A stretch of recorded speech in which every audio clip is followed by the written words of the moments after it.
అశోక్ గౌడ్ మాకు. ఇట్లా చేవేళ్ళ నుంచి భారీ ఎత్తున చేరికలు జరుగుతా ఉన్న బీఆర్ఎస్లోకి ఎట్లా చూస్తారు? ఈరోజు చేవెళ్ళ నియోజకవర్గం శంకరపల్లి మండలం నుంచి భారీ ఎత్తున ఈరోజు శ- మన బీఆర్ఎస్ భవన్లో ఈరోజు కేటీఆర్ గారి ఆధ్వర్యంలో మా శంకరపల్లి మండల మాజీ ఎంపీపీ గారు ఈరోజు పార్టీలో చేరడం జరిగింది. అలాగే మేము ఈరోజు మా మాజీ ఎమ్మెల్యే కాళ యాదయ్య గారు ఎవరైతే ఉన్నారో వాళ్ళు పార్టీ మారినా కానీ ఈరోజు మాకు ఎలాంటి ఆ, తేడా లేదు. అలాంటి ఆయన పార్టీ మారినందుకు కూడా మాకు ఎలాంటి ఆ, లేదు మాకు ఈరోజు. అభివృద్ధి కోసం మారినా అంటుండే అభివృద్ధి ఏం లేదా చేవెళ్ళ నియోజకవర్గంలో అభివృద్ధి అంటూ ఏదీ లేదు. ఎక్కడ వేసినా గొంగడి అట్లానే ఉంది. ఈరోజు శంకరపల్లి ప్రధానంగా శంకరపల్లి మున్సిపల్ పట్టణంలో చూసుకుంటే ఈరోజు రోడ్ల విస్తరణ యథావిధిగా ఆగిపోయింది.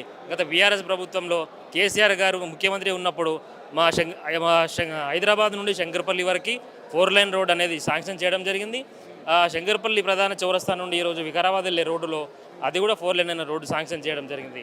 ఇంకా పనులు నత్తనడకనే సాగుతున్నాయి. ఈరోజు అభివృద్ధి కోసమే ఈరోజు పార్టీ మారుదా అని చెప్పినటువంటి యాదయ్య గారు ఈరోజు అభివృద్ధిని మాత్రం పట్టించుకోవట్లేదు. తన సొంత ఎజెండాతో ఈరోజు పూర్తిగా రాజకీయం చేస్తున్నాడు తప్ప ఈరోజు అభివృద్ధి అనేది ఎలాంటి చేవెళ్ళ నియోజకవర్గం చేయట్లేదు.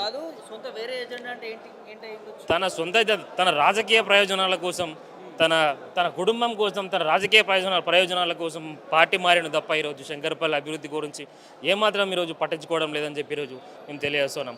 అదేవిధంగా చేవెళ్ళ నియోజకవర్గంలో ఉన్నటువంటి ఐదు మండలాలు ఏవైతే ఉన్నాయో ముఖ్యంగా తన సొంత మండలంలో కూడా ఈరోజు రోడ్ల దుస్థితి ఈరోజు మీరు చూస్తూ ఉంటే అధ్వాన్నంగా ఈరోజు ఉందని చెప్పి ఈరోజు మేము తెలియజేస్తూ ఉన్నాం.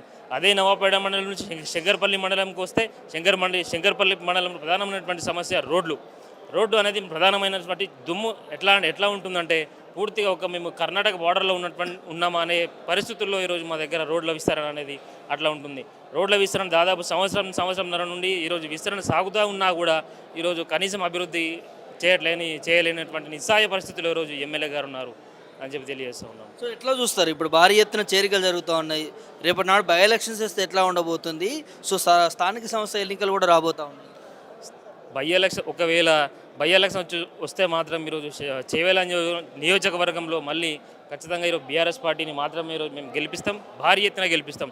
ఇదే ముఖ్యమంత్రి గారు ఇదే కాళ యాదయ్య గారు ఏ అభివృద్ధి మంత్రం ఈరోజు పార్టీ మారారు. ఈరోజు గత 2018 ఎలక్షన్లో చూసుకుంటే 33,000 మెజారిటీ వచ్చినటువంటి కాళ యాదయ్య గారికి ఈరోజు కనీసం 300 మెజారిటీతో ఈరోజు బయటపడిన సందర్భాన్ని ఈరోజు మనం చూసినాం.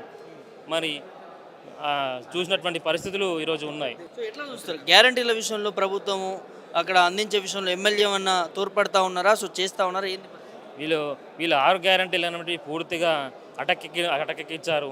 పూర్తిగా వీళ్ళు 6 గ్యారంటీలను పూర్తిగా మైమర్పించేసి ఈరోజు పూర్తిగా మభ్యపెట్టి ఈరోజు తెలంగాణ రాష్ట్రంలో పాలన జరిపిస్తూ ఉన్నారు. కానీ ఈ 6 గ్యారంటీలు అమలయ్యే పరిస్థితి లేనే లేదు ఈరోజు రాష్ట్రంలో అని చెప్పి నేను తెలియజేసుకున్నాను.